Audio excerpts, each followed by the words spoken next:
We're on. All right. Well, good evening, my people. Good evening, my people. We're having some technical difficulties here in studio, but it's okay. We're getting them together. But thank you all for this episode, coming on this episode of Facts Over Feelings.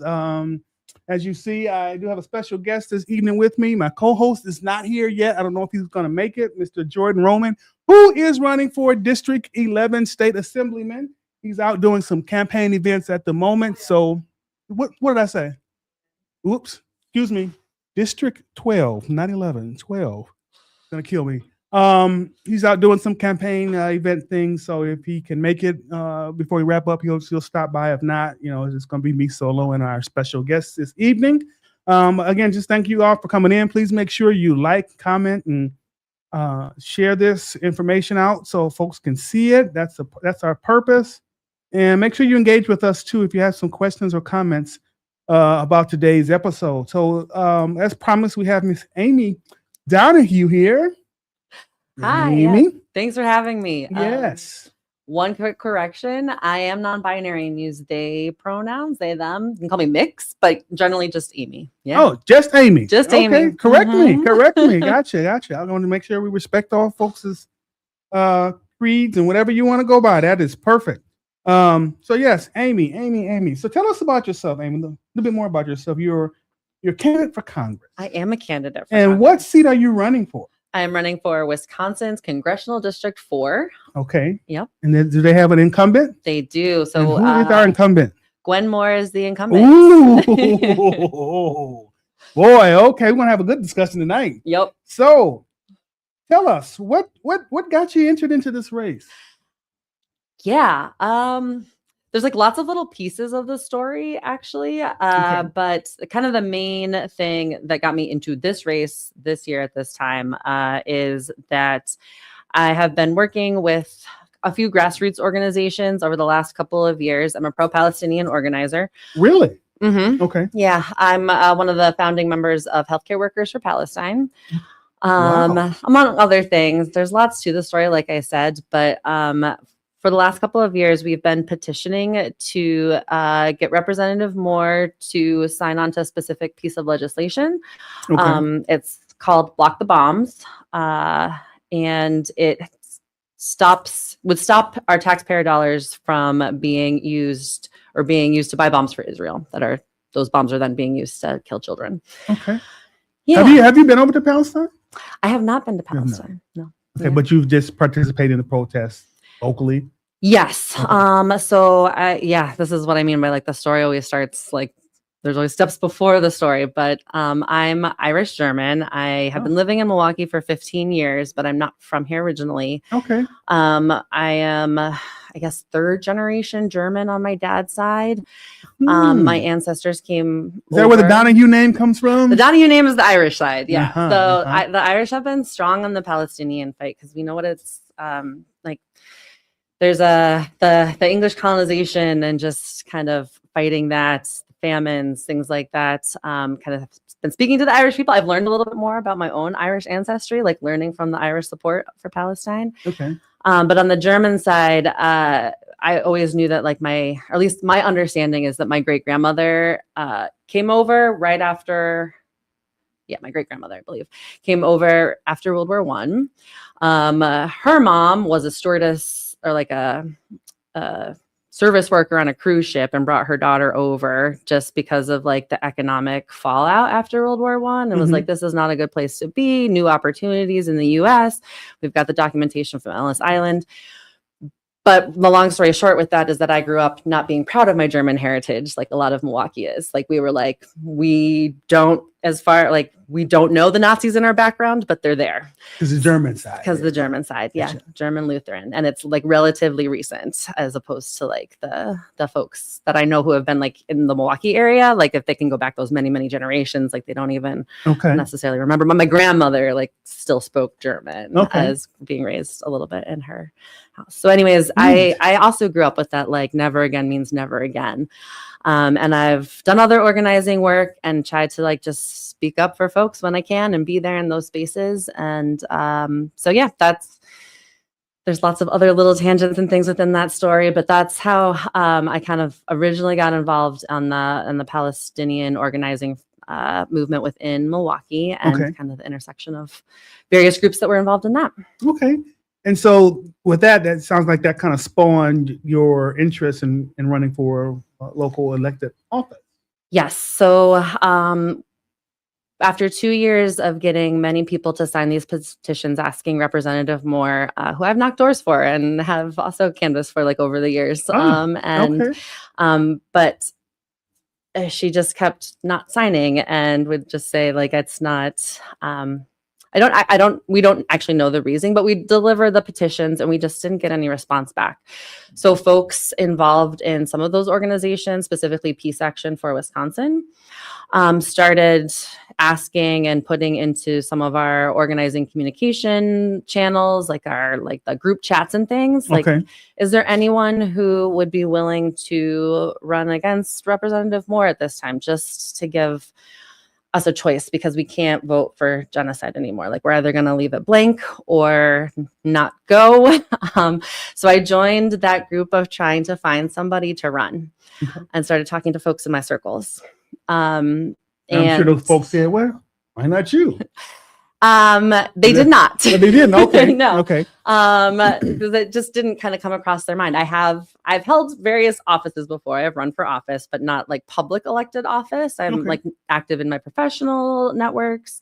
And I've had a couple different professions, some of my like community organizations as well. But after talking with folks and everyone saying, well, it's just not quite the right time for me. But somebody should do it. I was like, well, I'll be that somebody if that makes sense. And so once I sat with that idea for a couple of months, actually was like, all right, my 43rd birthday, if I'm still feeling like maybe this is something to do in early January, like if I can't get it out of my head, then I'll start asking people what they think about the idea of me running. Okay. And I got repeated, it's crazy, but it's not a bad idea from community leaders that I've been working with, and again, various circles, those Palestinian organizing circles. I'm also a socialist. I am involved with the Wisconsin Electoral Socialist Group, a relatively recent member, just again, those values aligning. I am a member of the DSA, the Milwaukee Democratic Socialists of America. Okay, so you would call yourself a Democratic Socialist. Mm-hmm. Yeah. Nothing wrong with that. No, I don't think so. I think more of us should call ourselves that. Yeah. I mean, a lot of the policies and platforms you guys, run on, and I don't like to say you guys because I think we're all under the same umbrella. Yeah. We all kind of, as liberals, we all want the same thing. But a lot of the socialist ideas, I think, are attainable, and I think speak to, like, as they say, the kitchen table topics. I think they really speak to a lot of that. Yeah, I think so too. And I'm not like big theory person. I'm like somewhat relatively new. I would call myself previously like little s socialist. Like I'm a baby socialist. I'm learning. Like everyone's like, you got to be able to talk about the things. I'm like, I can't really talk about socialism super well, but I identify with the values. So I'm still kind of moving through that now that I'm a member of some of these organizations and learning more things.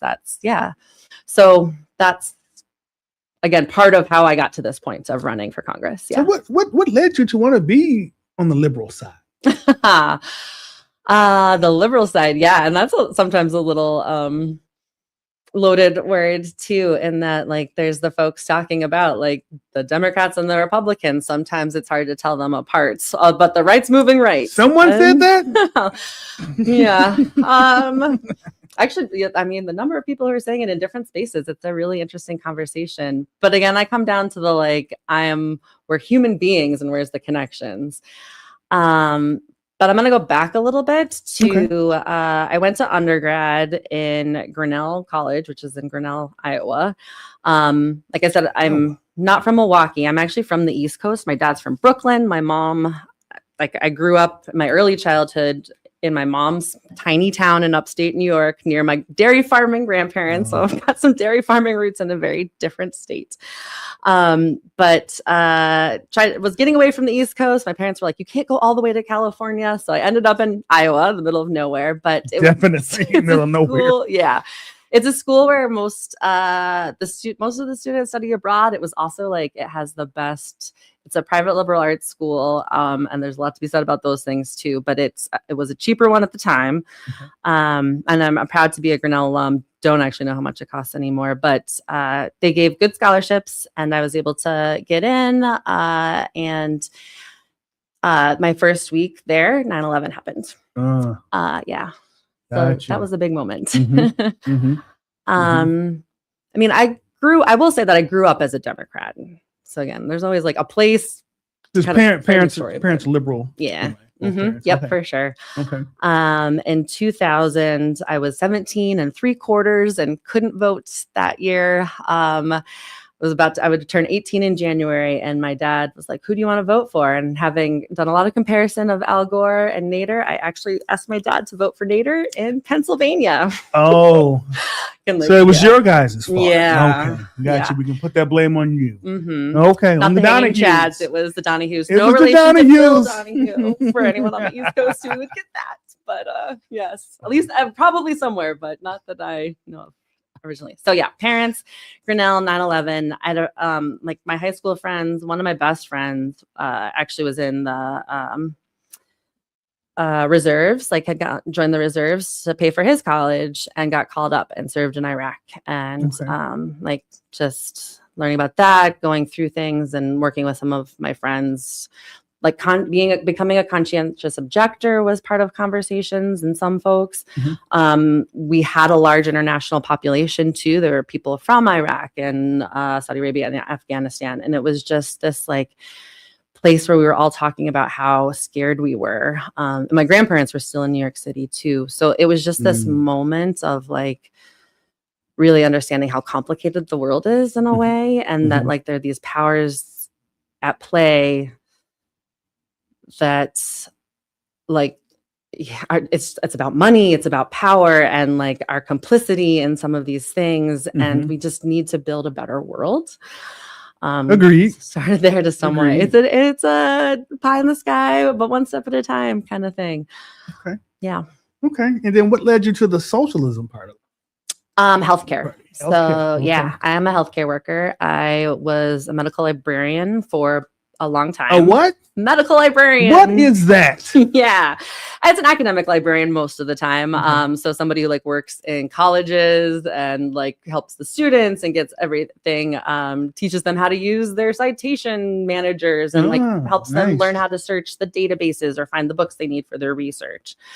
I wish I had one of those when I was in college. I was Yeah. a medical librarian in college. I went to Stritch, so. Okay. Yeah. I got, they have a library. I worked in the library in undergrad. That's how I ended up getting my master's in library and information science. My whole family works in healthcare in various ways. So I ended up taking a class in medical librarianship. And then I got a fellowship at the National Library of Medicine, which is actually one of the institutes of the National Institutes of Health. Wow. So there is a National Library of Medicine. And it was an amazing experience that actually I was in DC 2007 to 2008 when Barack Obama was elected. So I got to hear the drums and the people cheering. And it was an amazing time to be there. Yes. I remember like it was yesterday. Yeah. And the recession hit too while I was there. And that all plays a part too. Okay. But yeah, as a medical librarian, I also worked in hospitals though, and actually just directly supported doctors and like, they're like, I just need these articles on these things. Find me all the latest articles on this particular topic. And then I also helped patients. So like if somebody was inpatient and had questions and their families were like, how do I find information on this diagnosis that we don't understand at all? I'd help patients navigate that kind of like interface of these are what the doctors are telling me, I don't understand, and help them find resources. I loved it. Yeah. like getting your hands dirty and serving and helping Mhm. people too. Yeah. So I can kind of tell from the work you said that you've done. Yeah. Great. And then I went back to school to become a genetic counselor. Another niche profession that most people don't know what it is. What? Yeah. Okay, now you got to explain to me, what is that? Yeah. So genetic counselors help people adapt to genetic information, essentially. So historically, what a genetic counselor kind of came out of was, I'm just going to name it, eugenics. Like it's this like, we do talk about it, learn about it in my graduate program. Okay. And it's important. It's one of those things that like, all right, we need to recognize our history and name it to do better and to like make sure that never happens again, hopefully. But it came out of things like, should I have a child? Like, should my husband and I, should my wife and I have a kid? Like, what are our risks? I never did that, or have not really to this day. Like, no genetic counselor does that at all anymore. Like, it's part of our scope of practice and our ethical guidelines. It's the code that's right on everything as on our website. It's what we say as we're graduating, kind of like the Hippocratic Oath. We have a like, we do not tell people whether or not to have children. We do not tell people or make choices for people. What we do is help them navigate the information. So it related to my medical librarianship. And I mostly work together, right? In rare disease. So I help people navigate like, okay, I have a lot of diabetes in my family, and my endocrinologist actually thinks that like, because of my lab values, it's this rare form of hereditary diabetes or this rare form of hereditary kidney disease. I also did a lot of eye conditions. So it was like helping people, taking their family histories, talking about whether or not they would want to get genetic testing, what would it mean if they did? What if they didn't? That kind of informed consent process. And then would help them navigate what their options are for those next steps. And a lot of what I did is kind of exciting because there are treatments and things for some of these diseases. So, yeah. Neat. That's you have such a compelling story here. Like seriously. Thanks. That's great. So that's the campaign. So you're running, and I do want to ask you a question about the Palestine. Yeah. So since you're in that organization with the protests and things of that nature, do you feel, because I've heard this going around, and I didn't know how true or how accurate of information I've heard, but saying that a lot of people were turned off by Vice President Harris's, I guess, policy towards Palestine. Why do you think that was? Because I think we would have been in a better place with her in office than what we have now. Yeah, that's a very fair question. And him and Trump and BB, I like to call him BB. Him and BB are buds. Sure. And that's not a good thing. No. You don't want to be friends with BB. No, and the U.S. has been for many administrations. Yes. And I have to say that I think Israel is a budget line item on the U.S.'s budget as well, and it has been that way for, like I said, over 20 years. Yeah. But I do feel, honestly, and not just because of the liberal side, but I do feel that had the orange man not been in office, things would be a little bit different right now as far as the Israel conflict. Because and it kind of, I didn't understand where people were coming from with that, because I'm thinking, you have a person who's taking a hard stance. She met with BB, and she flat out told him, "Hey, this stuff has got to stop." But Orange Jesus wasn't saying that at all. He's cozying up to him, and he's the reason why we're over in Iran now. Honestly, that's just everything just lines up. That's just what it is.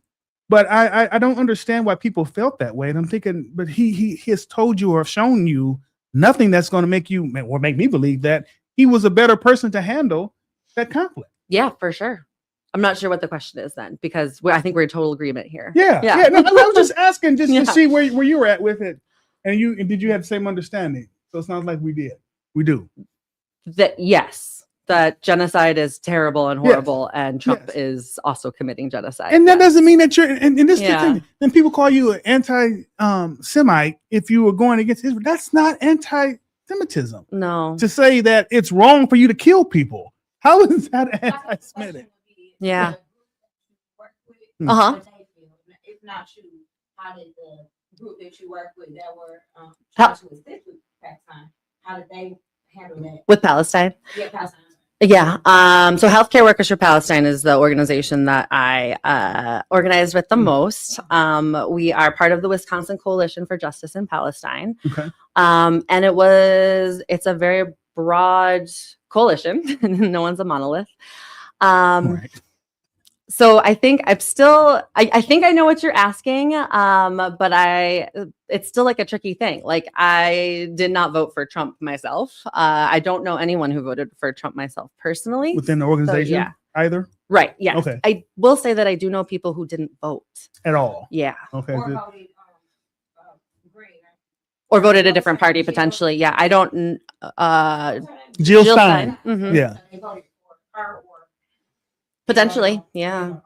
I think I do very much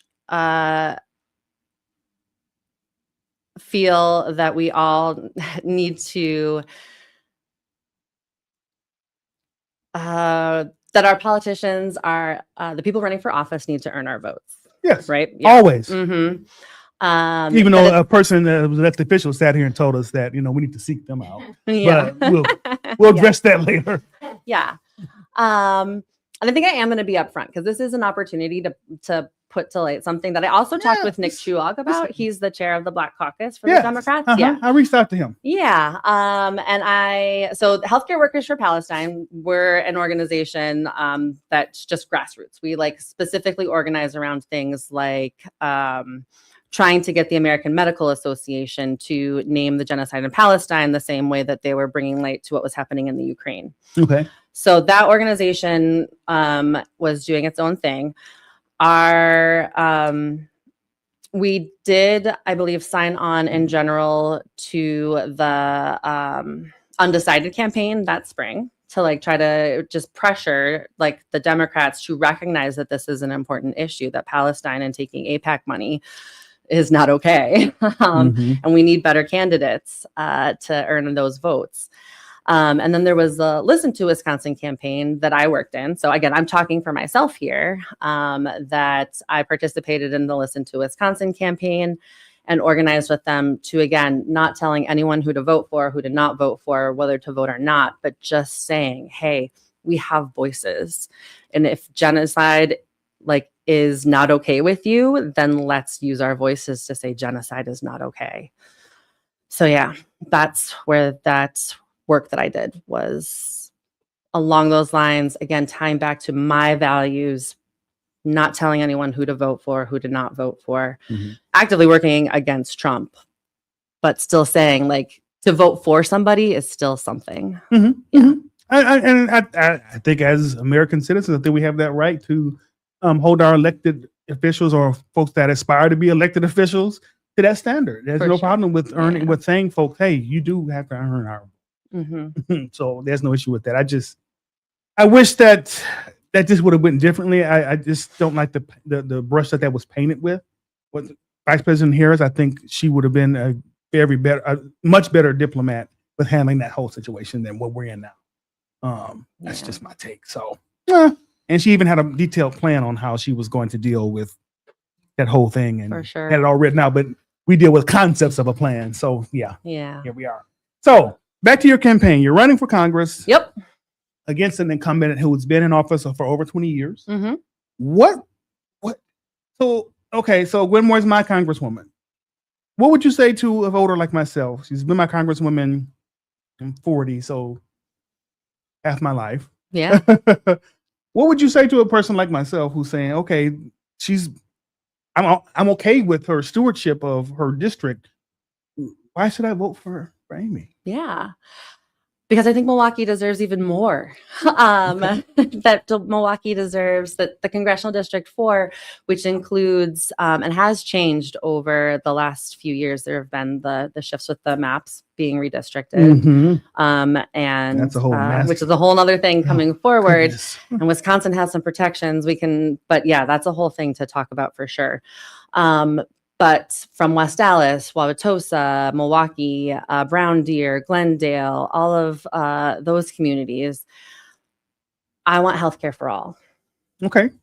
And I want our tax dollars to go to that and to public education and to maternal health and I'm going to name it, and we'll have this. We can have the conversation too. But reparations, HR 40 and HR House Resolution 414, which is I just found out that that's the name of it. You are the first candidate that has come through here and talked about reparations. Yeah, Okay. I have had reparations on my platform since I was like, can I do this? If I do, it's going to have these things. Reparation. I'm going to talk about land back. I'm going to talk about healthcare for all. I am committed to talking about these things. Okay. And having those conversations. So that's why, and those bills exist in Congress, and we can sign on to them now. And as a librarian, I also know how to find people and to bring them all together and get the best evidence base for policymaking. So I want to bring that energy and bring that to Congress. Okay. So how would you, if you were elected to office and you go in there, how would you feel that you would have success with getting these bills through? Because it has to go through committee and all that stuff. Yep. How do you, what would be your plan to sift through all the noise? Because there's a lot of noise and people don't realize that it's not just, you just get up and just have a big old and push it through. Nope. It's a whole thing. Yeah. It's some lobbying. It's some backdoor, some cigar and brandy deals, things like that. But how do you feel that you could do? What would be your plan to get somebody? Because reparations is not a thing that people talk about. No, but we got to be talking about it. That's the first step, right? And again, those bills do exist. And so if we talk louder about them and start building the coalitions of folks to name them and try to push them through and make the people who are standing in their way really name why. That's not really a plan, but that's the initial start. Okay. But what my plan is to work my networks, which are pretty deep. And I would hope that as things change hands, as they will inevitably, no one stays in office forever. True. And I do believe in term limits and things like working for, just learned about this final five, it's a two-step. The second step is ranked choice, but this final five part first is an open primary idea. Is that how New York does it? Something similar to that? Alaska, I believe. And New York might be working on it too, but Alaska has put it into place. But because of all these changes that people are talking about with kind of elections and how things are run, things change, they change hands. And there does need to be continuity, whether it's the chief of staff and their office and us working together and what were the previous relationships and how are we going to do those handoffs. In healthcare, that's there's warm handoffs and cold handoffs of a patient in that continuity of care. And I've got some contacts in DC still. And having gone to Grinnell, I went to the University of Washington for my first degree. I went to the University of Wisconsin for my second degree. I try to keep those networks. I keep my connections and then keep building them. So I'm new. I'm not going to pretend like I know exactly what I'm going to do, but when I get to office, I have those first steps in place and just would be humble and be like, hey, I'm new here. I have big ideas AOC, can I get a word in? And Cori Bush is running again. And I think that primary is coming up soon. I should know that better. And if it hasn't already recently happened, there's been so much going on. Yeah, but there's some allies in there that I would look to find those allies. And And have you got enough signatures for your name to appear on the ballot? Not quite yet. I am still working on that, but we're doing well. Okay. Actually, how many do you need? 1,000 to 2,000. Okay. Okay. And you always want that little extra cushion just in case if some get knocked off or challenged. Exactly. Okay. Makes sense. Yeah. And the primary for this seat will be August 11th? Correct. Yep. Okay. So that's what you're shooting for. You're aiming to get on that particular ballot. Yes. Okay. So you named me three things. You said it was healthcare, public education, reparations. So what about, you said healthcare for all? Explain that. Explain that concept, because some folks hear that they don't really, because I've heard it bandied around a lot. A lot of folks don't understand what that really means. And it can mean different things to different people. But for me, it means explicitly a single payer health system. Okay. Where we don't have all of these different private insurers that are and these different separate sort of networks, in network, out of network. It's just a nationalized healthcare system, single payer, paid for through taxes. There are various plans. The bill in place right now is Medicare for all, essentially, that's what the name of it is, Medicare for all. And that's the legislation that I would sign on to. There's a country already doing healthcare for all. There's a few countries that's doing that now. And I forget them, and they literally just escaped my head, and I had them at the tip of my tongue. Was going to say them, but I know there's a few countries right now that are practicing healthcare for all, and it works pretty good. Yes. There are, and they're done slightly differently, I think, depending on where you are. And I will admit that I am working on brushing up on all of these different nuances. But the idea being that the government makes sure you get your health care, and that taxes are going towards that. But Canada has a nationalized health system. The UK has a nationalized health system. And I believe in both those places, there still are options for private insurance. So people can like have additional kind of layers of, like, I guess a net. So yeah. But it does just mean that like no one would have to worry about going to the emergency room and getting that ambulance bill, or getting that like sudden, oh, you went to the wrong hospital, you were out of network type of thing. Like it's all just one system. And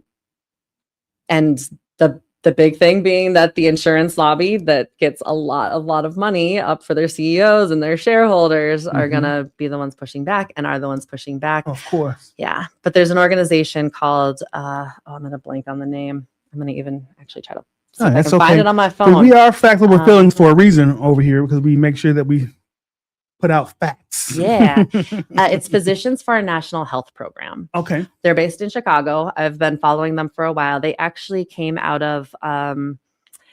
Martin Luther King Jr. and I'm going to look up these facts as a librarian and like give them to you all.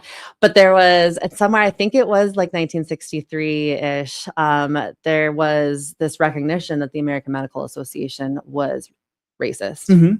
Oh, yes. We'll just leave it at that. And he was pushing for like those changes, that the AMA needed to recognize how racist it was, and the segregation and disparities in healthcare. And he created or organized, or movements around him helped create a separate organization that was championing healthcare for all, but specifically for Black folks, and making sure those that equity and equality was coming through. And the Physicians for a National Health Program has a direct lineage from that time with Dr. Martin Luther King. So, okay. So that's something you would definitely champion. Yep. Okay. And then you have a question? Okay.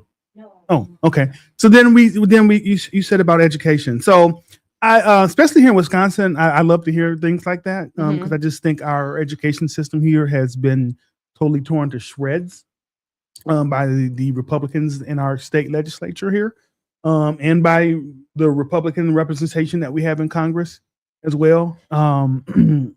What would be your plan here, especially for, let's say, Milwaukee? Milwaukee is the biggest city in the state. Yeah. And we have one of the largest, we have the largest school district here in the state. Yep. What would be your plan to help fund and help continue to fund our education system? Yeah. So I'm a parent. My kids are in Milwaukee Public School System. They go to Escuela Fraternity, which is a two-way, bilingual school. So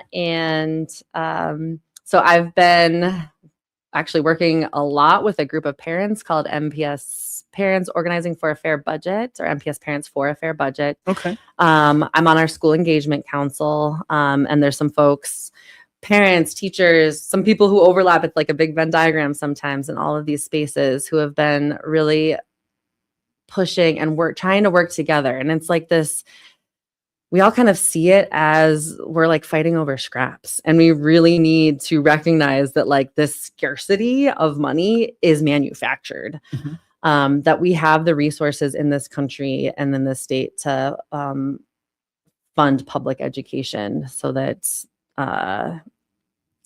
we're like meeting our constitutional promises for public education. So at the federal level, there is specifically, and I was digging into this, I was looking at the national, I think the NEA, National Educators Association, and kind of the bills that they support. And there is this I think it's the idea, and it has to do with like the American Disabilities Act, but it's also the educational funding for special education. That's the federal part of that. Okay. So there's things that are happening at the state level. There's things that are happening at the federal level. And I want to help connect those dots. And again, there are bills that are there. There are people who like know some good policy making and what kind of needs to be done to get this funding where it needs to go. And it's not just like, here's money for schools. It's like, this is money to help support teacher education and retention. This is to help, we need unions again. We need our teachers to be able to bargain. That's another part of the socialism thing, socialism piece, is that we can't unionize. Our teachers cannot unionize. And that's causing big problems that they can speak to much better. Yeah, a lot of folks have an issue with the MTA here, the Milwaukee, that's the Milwaukee Teachers Association, which is their union. A lot of folks have issues with that. They feel that, well, again, the union is they're doing their job because they're supposed to back the teachers, and that's what they're supposed to do.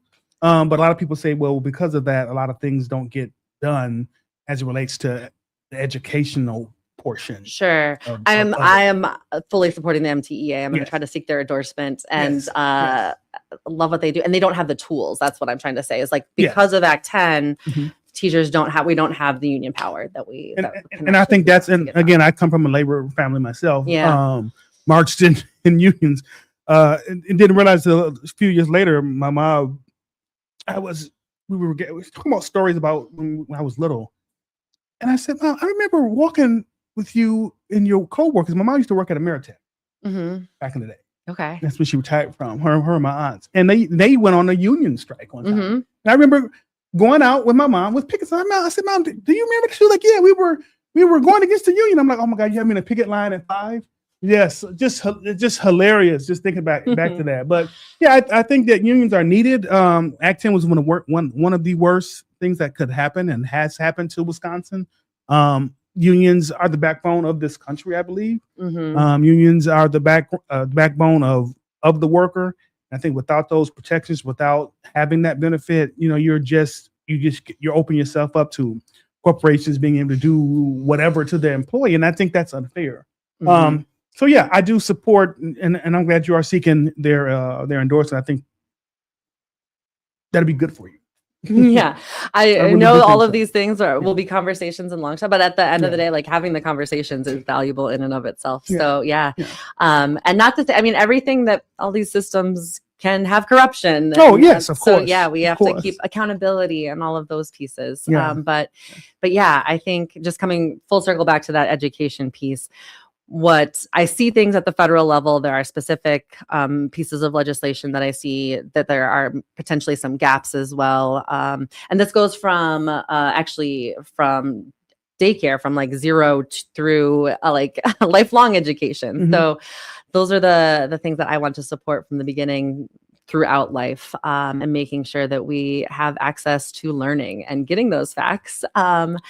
And supporting educators and the caregivers in our daycares, just trying to connect the dots there a little bit too. Daycare's so expensive. It is. Oh, I'm so glad I don't have to deal with that now. Yeah. Jesus. My kids go to Neighborhood House, and Neighborhood House in Milwaukee, and they've been going there since like my 7-year-old's best friend and him ended up at a Squiller Fraternity together, but they've been there since they were 3 and 6 months old. Oh wow. It's such a gem, and the things that they are working on, and they have like the team programming. So there's all of these pieces that are all connected. And so when I say I'm supporting education, I want to look at all of that and get people together to do that. And then recognizing that it's a local government, state government to the federal government. How can we help each other? Yeah. Okay, cool. And then you mentioned, this is a big one, reparations. Yeah. So what is your plan? Because reparations can come in a whole different forms, cash, land, all kind of stuff. Free taxes, things like that. Yeah. What would be your plan for reparations, and how would you bring that up? So this bill, it's HR 40. It speaks to having a commission. Okay. And to the bill itself is not, I believe, defining what the reparations would look like, but it's a commitment to reparations and building a commission that would say, okay, this is how we're going to work together to figure out what it will look like And that's together. and that's a federal bill. Yeah. As you're saying. Mm-hmm. And it does include, I believe, pieces like direct material gain, though, like actually giving back money. And there are examples or providing funding that is, I'm going to put a pin in that and just say, like, there's language in there that I need to read more and become more familiar with. But there's lots of different ideas and pieces and recognition of what promises were made that were completely broken, and then looking at examples of reparations that have been done elsewhere in the world. So there have, and actually even in the US, there have been reparations made for like the Japanese internment camps that were from the West Coast. There was a reparations process there, and reparations were made. There have been reparations for Holocaust victims and Holocaust survivors and their families. Reparations, I believe, in South Africa too. And all of these pieces look a little different, and I'm learning about them and reading them, and reading the legislation that has been proposed. But I think the thing is that it's going to the communities and saying, and making, so my job as a white person would be to make sure that that my people are not I don't speak for white people, but I am a white person, and just trying to help silence and pull anyone back and like get in the way and just be like, hey, talk to me. What are your issues as this commission is doing its work? Okay. That's what I see. Yeah. Neat. Okay. Three policy issues you got that you brought up. So I think those, again, speak to the heart of, sound like your campaign, right? Do you guys have a headquarters anywhere, a headquarters office, or you're literally doing this from your kitchen table? Yep. For now. Yep. Okay. I'm a genetic counselor. I have my own independent community practice that I started in August. Oh, neat. Yeah, okay. Which gave me the time to do this. Like and because you make your own schedule, right? Yeah, exactly. You're not the 9 to 5. It's like, okay. Yep. So I live in River West. It's from my house. I've got community places that I like. My launch event was at the Falcon Bowl, which the Falcon Bowl. Yeah, okay. The Polish Falcon. It's in it's like this is bad. It's Fratney and Chambers. Is that right? Somebody's gonna yell at me on there. It's in River West. We're not the east side, but yeah. But yeah, it's east side. And hoping to have something here at some point. I helped organize Fran Hong's event here. Oops, okay. It's okay. My bike, I'm sorry. And have been coming to Sherman Phoenix for years. She's coming, sat in this seat as well. Yeah. Fran. Yeah, real good combo over there. Yeah, actually, I'm honored to be sitting in this seat that so many people have, including, Stacy. So shout out to Stacy Smiter for being a connection. Yeah. So that's how we got connected, right? Yep. You came to the community forum that we had, and you had already been connected with Stacy already previously. Yeah. Okay. Yeah, we got connected through the Democratic Party of the Milwaukee County. Cool. But yeah, my house. Gotcha. Right now. I understand. So where can folks go? Because we are in the social media age now, where folks don't get Google, then they just go to if you have a Facebook page. You have a page that you would like to direct folks to if they just want to seek out and read more information about you. Yeah. So I'm on Facebook. So Amy Donahue for Congress on Facebook and Instagram, and that's also my website is amydonahueforcongress.com. Okay. Yeah. Okay. And do you have any debate scheduled with the incumbent, or anything, joint appearances with the incumbent to differentiate yourselves with each other? Or I would love that. Yeah. Okay. I haven't heard anything. She knows I'm running. I met with her and talked to her at the Congressional District 4 convention. Okay. So yeah. I've heard other people say they'd love to see a debate too. So I would love to see that happen. Okay. Starting to get that organized. Right now it's like that signature time where we're just kind of getting that done. But as we get organized, reaching out and seeing if we can get somebody to help facilitate that. Gotcha. So if we get your names on the signatures and get those things turned in, your name will appear on the August 11th ballot. Yeah. Correct. Here in Wisconsin for the congressional district that Congresswoman Gwen Moore is currently holding. So anybody that wants to get any information, please seek her out, and we can get this done. I'd like folks to know where they can get information from, because I think when you're voting, you just need to know. Yeah, that's why I have a shirt made. It said informed board. I just think when you're in that ballot box, you need to know exactly what you're voting. You need to know where the person stands Mm-hmm. and that they have your best interest at heart. I think people kind of forget that a lot of times when you're in elected office. You work for them. Yeah. We are your boss. Mhm. We pay your salary. You're supposed to be going there fighting for our needs and your district's needs, not your own things. And that's what I really can't stand about a lot of these Republicans. They go in there and they, you are willing to sacrifice your own people for your own things. It's not even a policy agenda that they have. It's whatever Orange Jesus says. It's like literally, it's fallen step. Yeah, it's fallen step. And I've never seen anything as crazy. Yeah. But I'm glad we had this conversation. Thank you for coming by and stopping by our little shack this evening. Thank you. Thank you so much for having me. I'm gonna throw out my phone number if that's okay. Like I have a campaign number. It's like not my personal cell, but it is awesome. So feel free to text, call. You'll hear my voice on the voicemail if I don't pick up, but it goes right to my phone. It's 414-261-3120. So that's a direct way to get to me too. But, Amy Donahue for Congress. Yay! Again, thanks for stopping by. And hopefully before the primary comes up and get your name on that ballot, we'll have you back again. Just to kind of rerun through all your policy agendas and things you want to speak to, and we'll definitely get you back on again. I have no problem with that. Maybe I'll even have Stacey come. If he's not too busy, since you two are and shout out to Jordan too, cool. In his race. Yes. I know that like he's got some signature events too, and we'll be out there because again, it's like the showing up for each other. We're collecting some signatures, so He's out doing his thing now. So folks, we got a lot of stuff ahead of us. We are on the battlefield literally every day. There's something new, there's something crazy going on. We have no time right now, and that's what gets me about folks that are just ignorant to facts, and you're seeing all this craziness. We don't have time for all of that. We have to have our boots on the ground, put our bootstraps up. We got to go, because right now everything is just under attack. It's something new every single day. I'm like, oh my goodness, like, why are we here? So thank you for doing what you do and bringing the attention to it too. Yeah, I guess. But 90 million people, y'all, come on. Y'all gotta come on. But I watched, I encourage folks to follow Eric Benet on TikTok and on Facebook if you do. This man posts the funniest videos I've seen in my life. And it's a lot of cursing, but it's hilarious and it's right on point. It brightens my day when I see it. But he said something in his new video they posted that he says, folks, we need to vote like black women. I was like, what? It's like, because 92% of them saw the foolishness.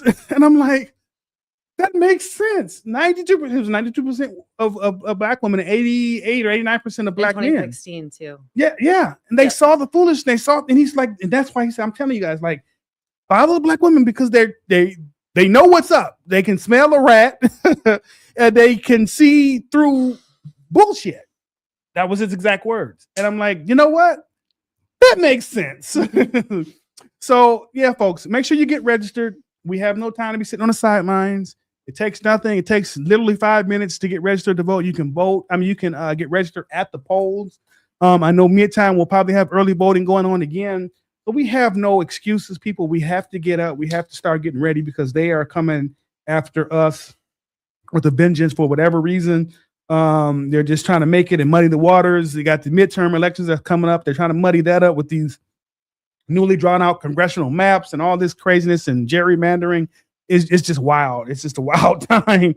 And I think that with them opening this gerrymandering deal up, it's just going to get worse and worse and worse. I don't see that getting any better, because they gerrymander, then the Democrats go gerrymander, then they gerrymander something else. It's like, that's one thing that, like, in Wisconsin and New York and some of the, I guess, northern states, this will be a good thing to read up on. And I've been trying in the last few days too, that like we have some protections and we have to hold on to those, which we have with the state Supreme Court now. Yes. With like having an independent sort of commission that draws the maps that should hold our maps, so that we can keep fighting for the South and stop that gerrymandering. So look at Tennessee. There's a lot going on. Call those Jesus. folks. Yeah, I got family out in Tennessee. My Uncle Ronnie, man.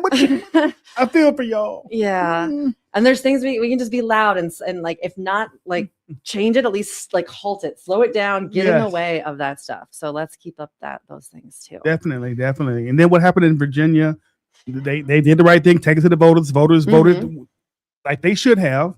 and then their Supreme Court knocks it down. It's like, oh, every time we get a step forward, it's like they keep moving against goalposts. But that's what you got to do. You know, we have to keep fighting. We have power. Don't forget that, right? Yeah. Like people have. We Yes, definitely do. And from what I'm hearing, this is a long shot, but I heard that Virginia Democrats are petitioning to change the retirement of the state Supreme Court justices there, lowering it from like 72 to like 54.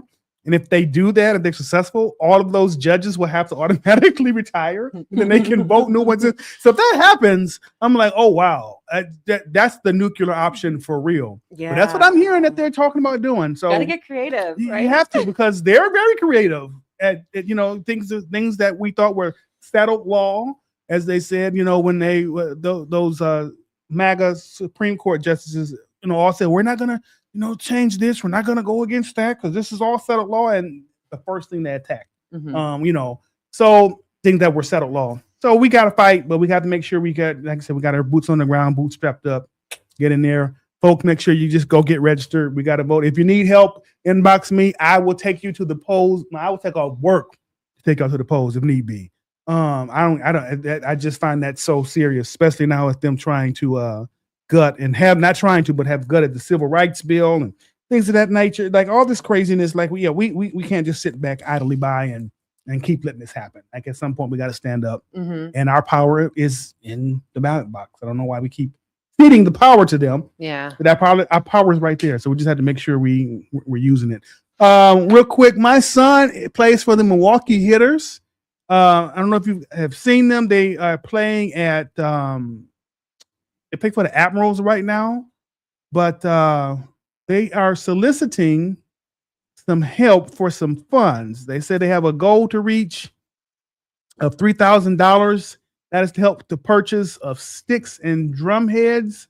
They lost a lot with this last flood. A lot of their equipment was in a storage unit. Okay. And with this last flood that came through, a lot of their things got damaged. So if anybody would like to donate to Milwaukee Hitters, again, the Cash App is $MKEHITTAZ, MKE Hitters. They would appreciate that. If you Cash App, they have a Venmo signature, and that's at MKE Hitters, HITTAZ 414. If anyone will be compelled to give, again, that drum line is they do Juneteenth, Summerfest, again, Admirals. They were doing little stuff for the Bucks here and there, and they're pretty much at any festival, especially night market. They're a big attraction at night at Milwaukee Night Market. But if anybody has seen them, heard of them, that is the group my son is a part of.